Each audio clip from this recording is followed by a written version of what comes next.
Awalan, pertama-tama sepatutnya kalian wafaqallahu bil ilmi.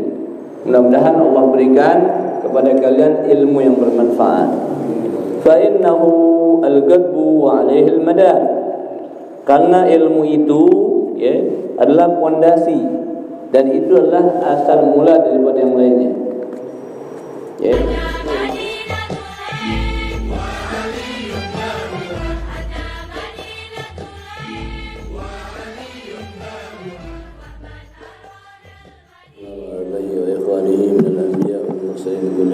أصحاب أزواج ذرية رسول الله جميعا سنة الخلفاء الراشدين والأئمة المجتهدين والعلماء العاملين والأولياء الصالحين مشهود المرزوقين والصوفية الموقن الملائكة المقربين سنة آبائنا وأمهاتنا لجداتنا جداتنا لمشايخنا ولأساتذتنا ولأهلنا ولأنسابنا وقراباتنا لمن أنسانا حق علينا لمن أوصانا بالدعاء من عمر هذا المسجد من عمر حاجة الخصوص مؤلف هذا الكتاب من الإسلام حميد محمد بن محمد الغزالي ورسوله وحفوره ورجل من شيخه ولم تشريح هذا الكتاب سبب طالب الشيخ محمد أهل الجنة الكثير ورسوله وحفوره ورجل من شيخه وولده سلام محمد هاشم بن عبد المجيد وصحبه وحفوره ورجل من شيخه الله تدعوه ورحمه وعليه ورجاته بالجنة ويرفعنا بأسرارهم أنوارهم وعلامهم وبركاتهم نفاتهم في الدين والدنيا الآخرة واغفر لنا ولأهلنا من أسمائنا ومعافي الله وأولادنا دائما بالآخرة إن الله يجعلنا من الخير من كل خير ويرفعنا من كل شر وأنت من خير وكنتم علما نافعا وعملا متقبلا ورزقا حلالا طيبا واسعا كثيرا مباركا ميسرا وبارك لمن هذا جمع مبارك في الله وارزقنا حياة طيبة وحسن خاتمة لطف عافية على هذه وعلى كل نية صالحة نافعة جامعة إلى رحمة النبي المصطفى محمد رسول الله صلى الله عليه وسلم سأسرار الفاتحة. بسم الله الرحمن الرحيم الحمد لله رب العالمين الرحمن الرحيم مالك يوم الدين إياك نعبد وإياك نستعين صراط المستقيم صراط الذين أنعمت عليهم غير المغضوب عليهم ولا الضالين آمين. بسم الله الرحمن الرحيم الحمد لله رب العالمين وبه نستعين على أمور الدنيا والدين والصلاة والسلام على أشرف الأنبياء والمرسلين سيدنا محمد وعلى آله وصحبه أجمعين. قال الشيخ مؤلف رحمه الله تعالى وعلى من نفع به وببركة علومه وبكم في الدارين آمين. رضي الله عنكم أجمعين. رب اشرح لي صدري ويسر لي أمري واحلل عقدة من لساني يفقهوا قولي. اللهم إنا نسألك الفتوح والمنو والرسول صلاح الجسد الروح وتوبة النسوء. ربنا زدنا علما نافعا عملا صالحا متقبلا أنت راض عنا ولا حول ولا قوة إلا بالله العلي العظيم. الحمد لله syukur lillah. Masya Allah panjangkan umur kita, sehat afiat, taufik hidayah. Mudah-mudahan Allah berkahkan segala usaha-usaha kita. Allah berikan kita hayatan thayyibah dan apabila Allah matikan kita dalam keadaan husnul khatimah. Amin Allahumma amin. Salam dan salam telah kita sampaikan kepada junjungan kita Nabi Agung dan Besar Muhammad sallallahu alaihi wasallam, atas keluarganya, sahabatnya, dzurriyyahnya, ulama, penulis juga semua umatnya. Dan Allah jadikan kita semuanya kesayangan, kecintaan, keridhaan Nabi kita Muhammad sallallahu alaihi wasallam. Bismillahirrahmanirrahim. Fa'lam al-an bitaufiqillah anna al-hasil min al-jumlah sab'a qabat. Jadi Imam Ghazali, ketahuilah sekarang dengan bantuan taufik dari Allah Ta'ala telah berhasil, telah rangkum ini kitab dalam 7 tahapan-tahapan. Al-ula aqabatul ilm, yang pertama tahapan ilmu, al-ilm wal ma'rifah yang kemarin tu. As-saniyah aqabatul taubah, yang kedua adalah tahapan taubat. As-salisah aqabatul awaiq, yang ketiga tahapan-tahapan godaan-godaan. Ar-rabi'ah aqabatul awarid, yang keempat tahapan-tahapan rintangan. Al-khamisah aqabatul bawa'is, yang kelima tahapan-tahapan pendorong. As-sadisah aqabatul qawadih. Yang keenam, tahapan-tahapan yang tentang cacat-cacat atau kejelekan-kejelekan. As-sabi'ah aqabatul hamdi wasyukri. Yang ketujuh, tahapan mengenai alhamdi wasyukri, kepujian dan kesyukuran terhadap Allah. Wa bi tamamiha yatimmu kitabul minhajul abidin ila jannati rabbil alamin. Dengan sempurnanya 7 tahapan tersebut bakalan selesai, bakalan rangkum kitab yang bernama Minhajul Abidin ila jannati rabbil alamin. Wa nahnu al-an, dan sekarang kami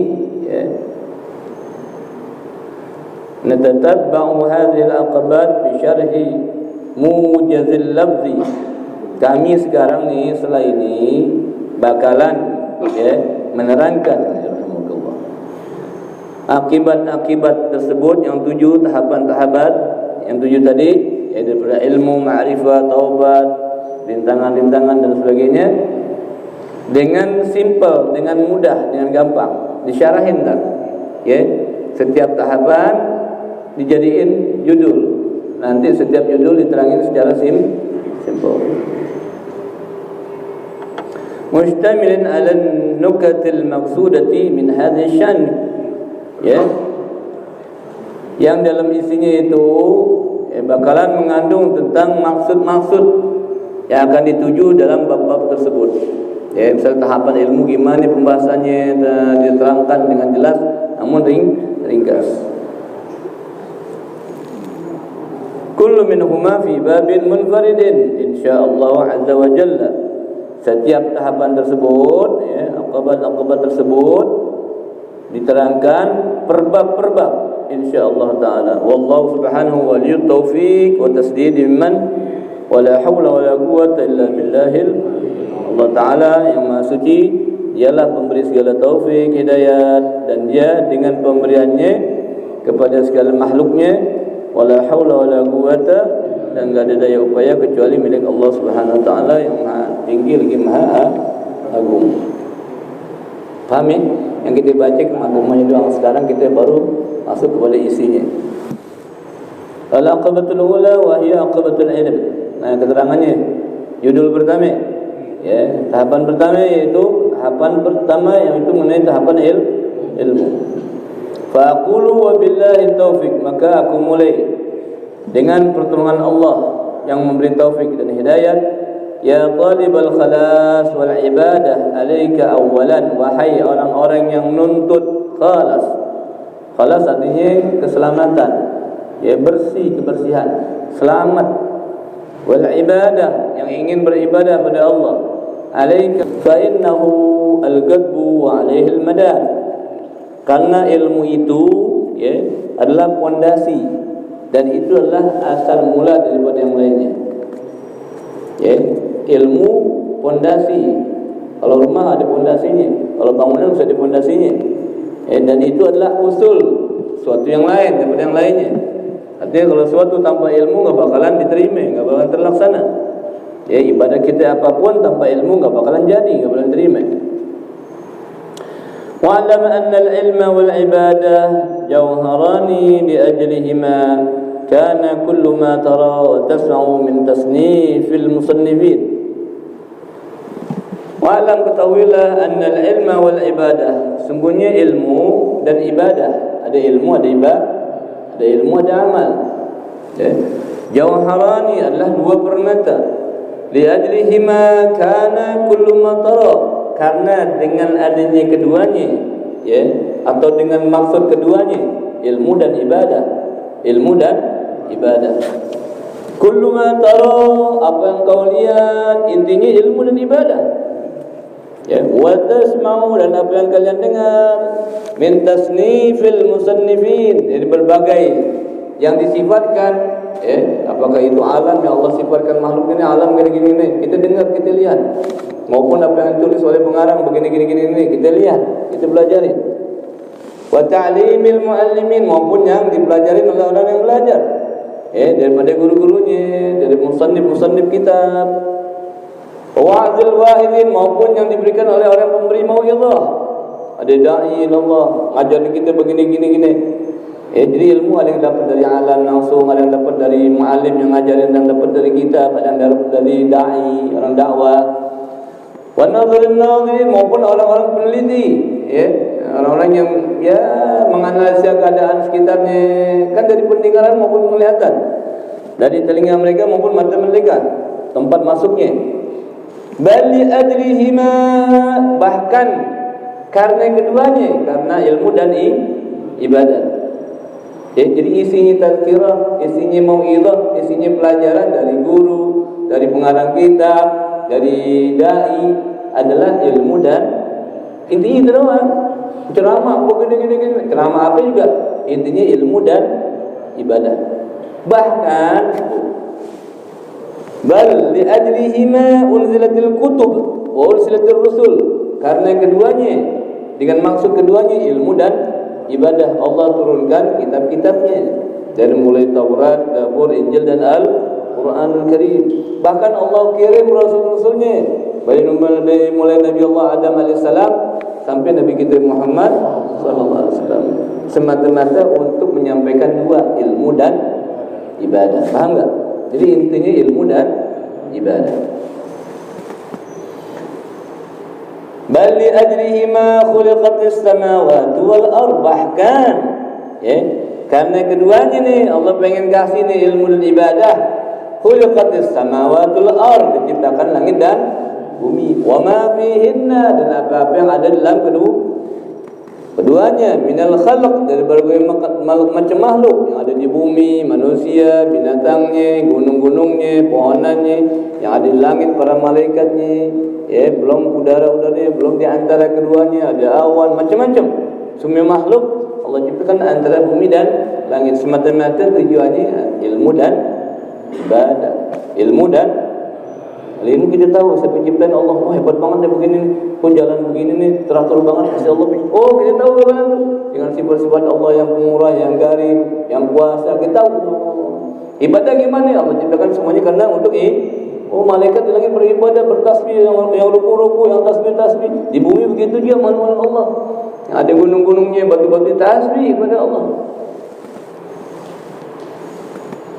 Wa ta'ammalu ayataini fi kitabillahi azza wa jalla, dan kau bisa renungkan ya dua ayat aja deh, enggak usah banyak, dua ayat aja yang kita ambil daripada Al-Qur'anul Karim, kalamullah. Ihdahuma, salah satunya apa itu ayat?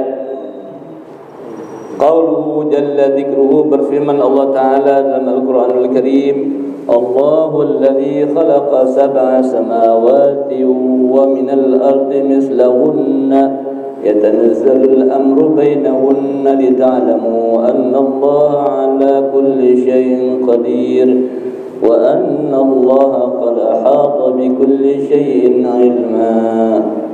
Allah kasih tahu kita, khabarkan kepada kita, Allahul ladzi, dialah Allah, namanya Allah, cuma satu, one of Allah, ya, tapi dia punya sifat-sifat yang terpuji.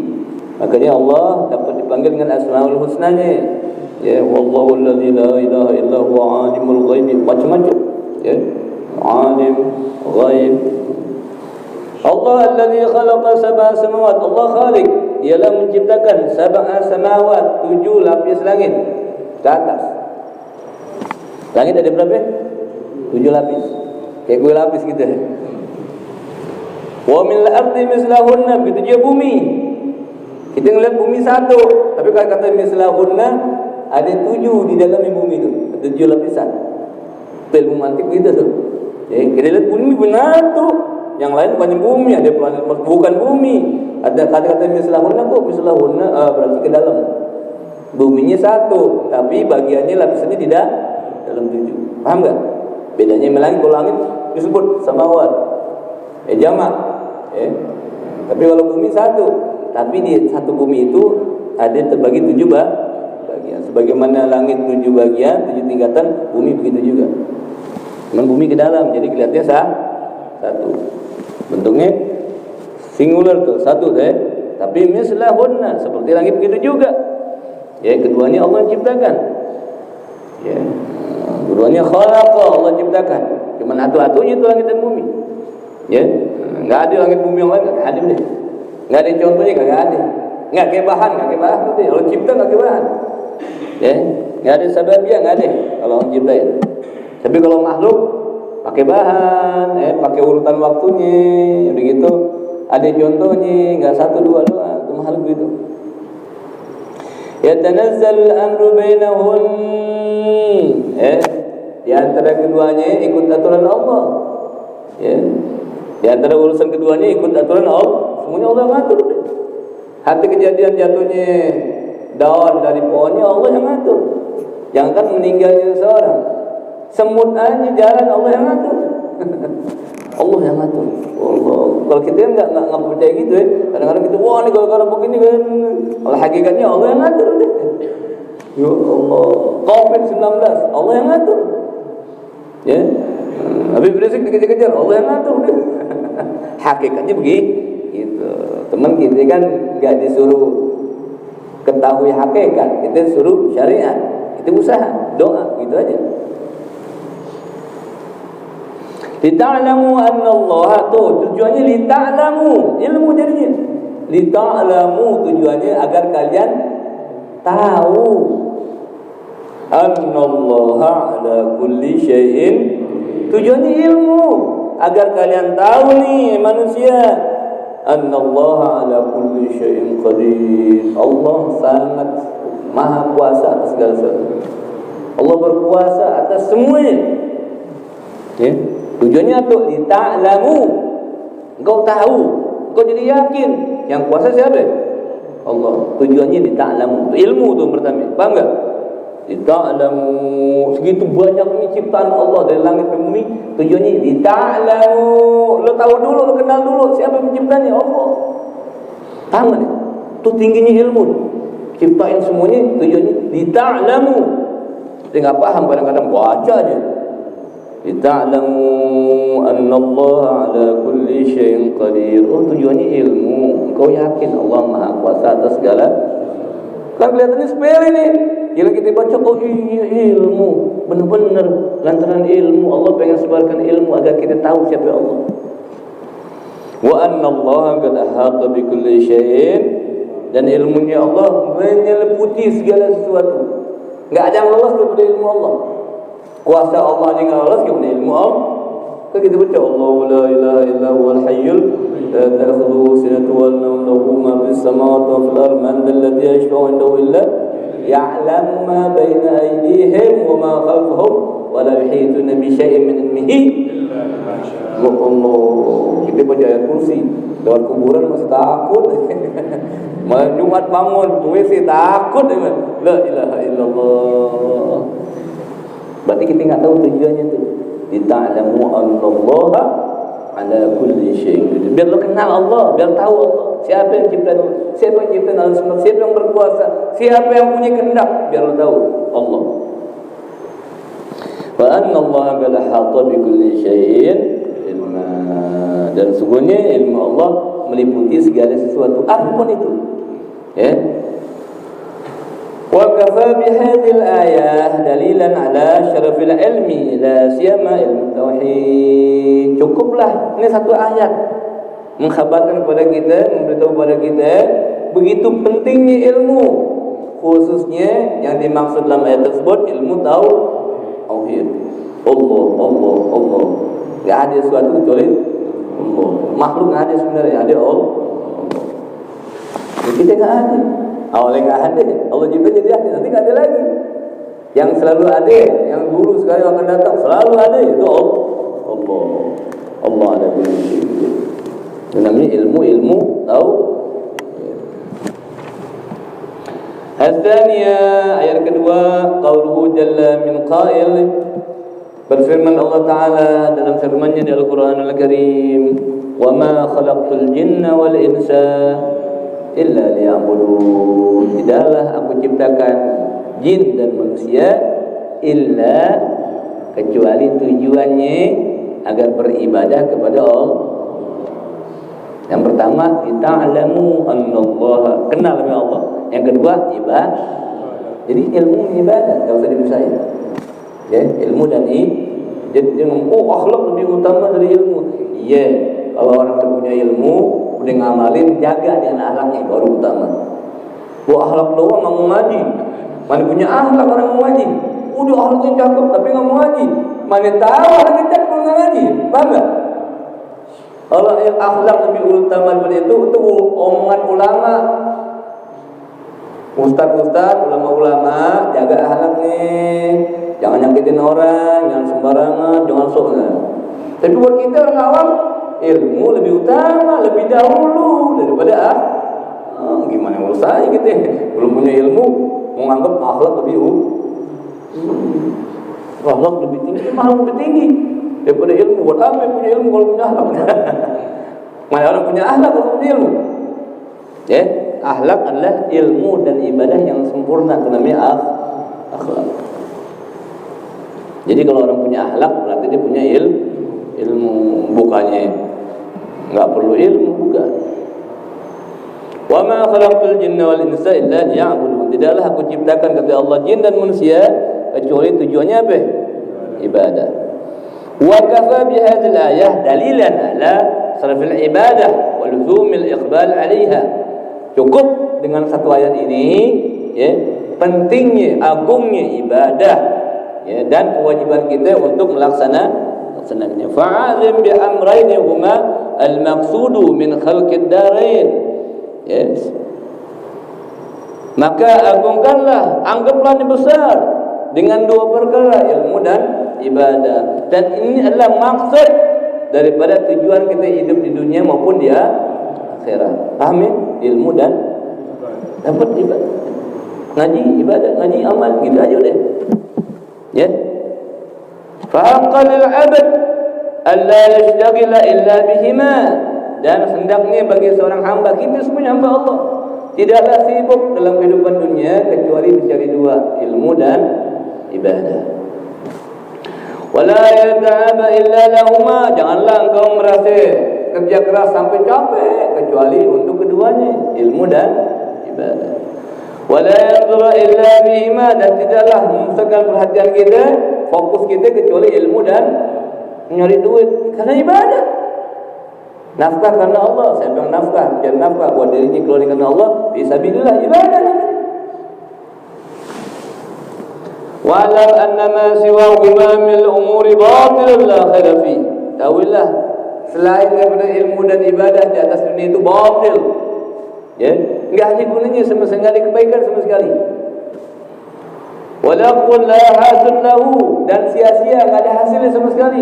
Ente ngumpul harta sebanyak-banyaknya buat karena ibadah, enggak ada gunanya sama sekali. Fa idza 'alimta dzalika fa'lam anna al-ilma asyraful jawharin wa afdaluhuma. Kalau engkau udah tahu antara ilmu dan ibadah itu penting, paling penting di atas dunia, maka ketahuilah anna al-ilma asyraful jawharin wa afdaluhuma. Ya, antara ilmu dan ibadah, ilmu lebih dahulu dan lebih utama. Lebih dahulu, sebelum ibadah ilmunya dulu, baru kita ibadah. Ane mau umroh nih, punya duit, tapi nggak ngerti, bisa nggak? Nggak bisa. Ane mau azan, nggak tahu cara azan, bisa nggak? Nggak bisa.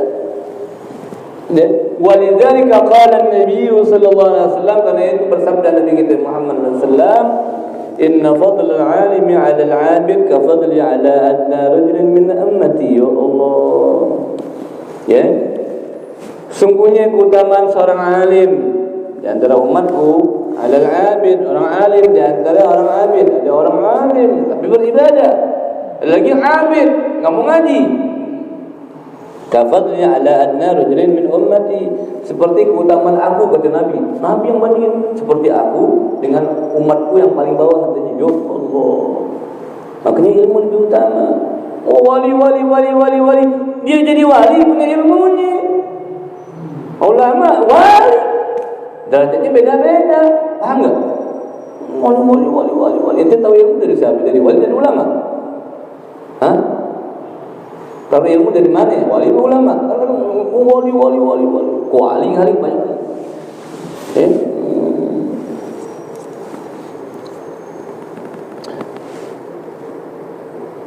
Wa qala sallallahu alaihi wasallam, dan bersabda Nabi kita Muhammad sallallahu alaihi wasallam, nazratun ila al-'alimi ahabbu ilayya min ibadati sanatin siyamiha wa qiyamiha. Ya Allah, Nabi kita Muhammad SAW bersabda, "Nazratun ilal alim." Engkau mandang ni kepada orang alim. Ahabbu ilayya, lebih aku sukai, kata Nabi kita Muhammad SAW. Kita mau tak senangin Nabi kita Muhammad SAW? Nabi ngomong gini, engkau mandang orang alim, engkau datang majlis alim, lebih aku sukai. Berarti Nabi suka tak? Senang banget dengan kita kalau kita ngaji. Ya. Min ibadati sanatin siyamiha wa qiyamah, daripada engkau ibadat tanpa ilmu. Ya, siyamiha wa qiyamah, siangnya puasa, malamnya tahajud. Tapi aku lebih senang engkau mandang wajah orang alim ngaji. Siapa yang senang? Nabi kita Muhammad. Ini kalau kita mau nyenengin hati Nabi kita Muhammad SAW, gitu aja udah. Kenapa ngaji? Tadi Nabi bersabda, "Nazratun ilal alim habbu ilayya min ibadati sana." Kalau Nabi mandang siapa yang alim? Bukannya buat Nabi, bukan. Nah, ini dua arti. Ya, arti pertama, Nabi mandang orang alim lebih senang daripada Nabi beribadat. Siapa yang Nabi mandang orang alim? Buat kita, Nabi senang apabila engkau ngaji satu saat daripada engkau cuma ibadat setahun, siangnya puasa, malamnya tahajud. Paham ya? Orang segan kadang mandang ngaji, segan kadang. Ya, maunya belajar YouTube. YouTube boleh nambah wawasan, tapi nazarahnya enggak dapat. Nazarul alim, pandangan orang alim enggak dapat. Kesenangan dia enggak dapat. Ya. Ilmu dapat tetap. Wa qala sallam, "Ala adullukum ala asyafi ahli jannah." Bersabda Nabi kita Muhammad SAW, sahabatku, umatku, ala adullukum, maukah kalian ala asyrafi ahli jannah, kepada semulia-mulianya penduduk surga, ba'dal anbiya, setelah para nabi-nabi. Siapa itu? Qalu bala ya Rasulullah. Sahabat jawab, mau ya Rasulullah. Qala hum ulama ummati, mereka adalah ulama daripada kaumku, umatku. Setinggi-tingginya derajat ba'dal anbiya, setelah nabi-nabi, yaitu ulama. Ya, siapa yang ngomong? Nabi kita Muhammad SAW. Siapa yang kabarin? Tahu dari mana? Nabi udah lihat. Nabi udah lihat. Surga udah lihat, neraka udah lihat, waktu dia Mi'raj udah lihat. Langsung. Ya, dalam manami juga, dalam mimpinya Nabi lihat. Ya. Ya Allah. Hum ulama ummati, mereka ulama daripada Ini ulama juga naik lantaran Nabi kita Muhammad SAW. Kalau bukan ulama Nabi Muhammad enggak begitu tinggi. Ulama ummati kal anbiya bani Israel. Kedudukan ulama umatku seperti kedudukannya nabi-nabi kaum Bani Israel. Ya. Akan ada pernah cerita dulu yang Imam Ghazali dulu ya. Si Syahadat Tazili ngimpi dia dia tidur di Madinah, tiba-tiba di Masjidil Aqsa. Masjidil Aqsa pada turun tu para anbiya, ngumpul, ngobrol. Situ ada Nabi kita Muhammad SAW. Datang Nabi Musa, Nabi Isa, Rasulullah, kau bilang ulama ummati kal anbiya Bani Israel. Nani umatmu yang jadi ulama kepada nabi-nabi kaum-kaum.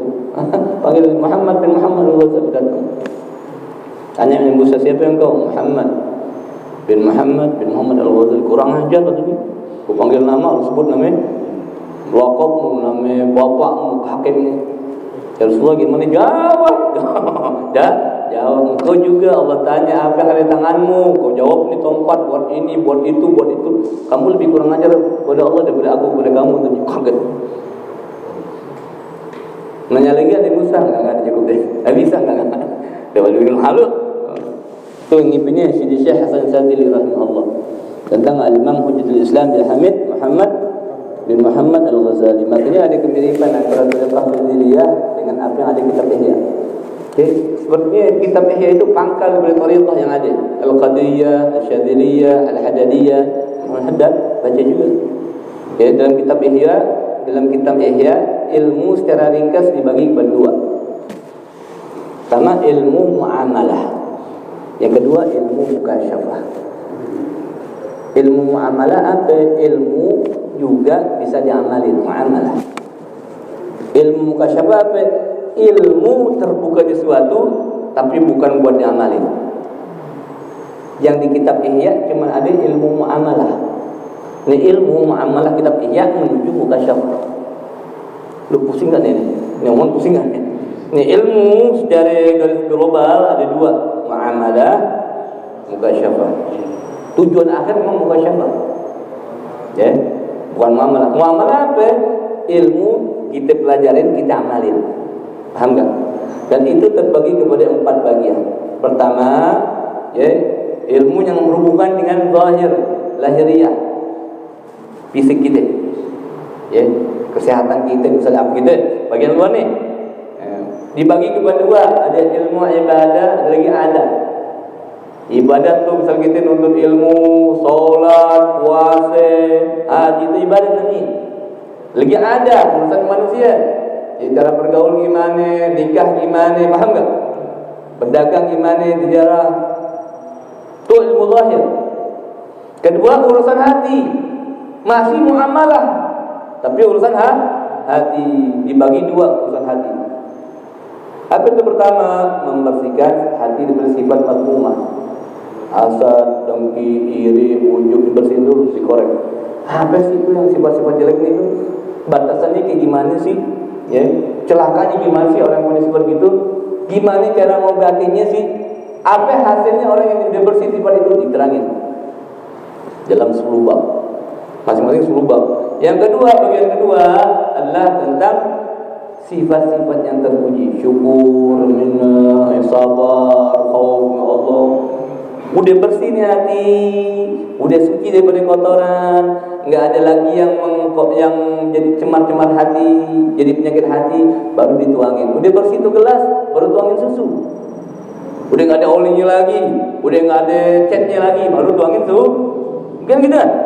Kalau kita mau minum susu, tuh gelasnya masih ada olinya, enak gak? Kecap campur susu, enak gak? Benar kan? Terus siap bedo ya. Nggak enak, dibersihin dulu 10 bab. Udah bersih baru tambahin 10 bab. Ya. Ada muhlikat, ada munjat. Muhlikat yang ngancurin penyakit di hati, yang ngancurin ibadah kita. Ada munjat yang selamatin kita. Paham enggak? Itu namanya ilmu muamalah. Makanya ulama-ulama aulia-aulia pada belajar sampai 70 kali khataman itu. Hampir semuanya ada di Indonesia, ada luar negeri, baca tetap diulang lagi. Emang terinci. Masalah ini terinci banget. Dan itu menuju ilmu mukasyafah. Ilmu mukasyafah apa? Ilmu yang Allah bukakan kepada hambanya suatu. Para anbiya enggak ngajarin mukasyafah, cuma nunjukin dengan isyarat-isyarat doang. Begini. Tapi enggak bukan buat diamalin, bukan. Bukan salah pengertian orang yang pakai wafak, bukan. Mukasyafah apabila Allah dibukakan sesuatu, terbuka udah. Dan itu enggak usah ceritain, enggak boleh. Kalau ceritain pemikiran orang awam enggak nyampe. Kita enggak nyampe. Luar biasa kita. Untuk orang-orang yang di puncaknya Allah bukain, kasih kekuatan nyampe, gampang, bisa. Tapi kalau kita luar biasa gitu. Makanya suruh ilmu muamalah dulu. Nanti Allah bukaan, Allah dari itu mending gampang aja urusan. Paham enggak? Makanya udah betul-betul pada baca semua itu. Jadi kita baca Raudhah Hadith, nanti diterjemahkan lagi, diringkas lagi Imam Ghazali terjemahan lagi. Ya, ulama Indonesia terjemahan Syekh Abdul Samad Falambani, Syiarus Salikin dalam Rabbil Alamin. Dia baca dulu malam minggu, sampai 4 kitab kita baca diulang-ulang. Balik lagi. Kalau kita udah baca gitu, baca yang lain katanya, seakan-akan kita udah dengar. Belajar fikih udah dengar gitu. Belajar tasawuf udah dengar gitu. Udah azan, wallahu a'lam bishawab. Udah azan kan? Kebanyakan nelennya belum nyampe, belum mukasyafah. Kalau mukasyafah sih enak. Jangan dipikirin mukasyafah, ya. Bukan hak itu. Kalau dikasih Allah yang kasih. Minggu depan ini ke Amerika. Depok. Bulanan 2 tempat, 3 tempat. Yang dengan jadi menafi'il berkah. Ya Allah ampunin dosa kita, dosa kedua orang tua kita, guru-guru kita, yang arahnya kitab, yang syarahnya kitab, yang makmurin majlis kita, yang bangun masjid. Semua yang baik kita, Allah ampunkan segala dosanya, kecil, yang besar, yang sengaja, enggak sengaja. Allah yang batin, Allah terima amal ibadah kita, kabulkan doa-doa kita, berikan hajat kita, mudahkan urusan kita. angkat segala musibah, penyakit, ta'un, makruha, bala menimpa kita, keluarga kita, sahabat kita, saudara kita, kaum muslimin. Allah ganti dengan afiat yang tamah, yang segera. Allah berikan keberkahan, Allah berikan hikmah, Allah berikan kemudahan. Mudah-mudahan Allah panjangkan umur, berikan hayatan thayyibah. Alhamdulillah Allah matikan kita mati dalam husnul khatimah, wa iman wa Islam, cinta Allah cinta Rasulullah sallallahu alaihi wasallam. Allah tambah berkah, nikmat berkah tamah syamilah kasra daimah fil akhirah. Buat kita dan buat orang-orang yang cinta kepada nikmat Islam. Mudah-mudahan Allah jaga para ulama, para habaib, para kiai, khususnya guru kita Habib Muhammad Al-Syab. Allah jaga kepada segala gangguan ala dunia wa ala kulli niyyah salihah nafi'ah jami'ah. لحضرة النبي المصطفى محمد رسول الله صلى الله عليه وسلم. أسرار الفاتحة.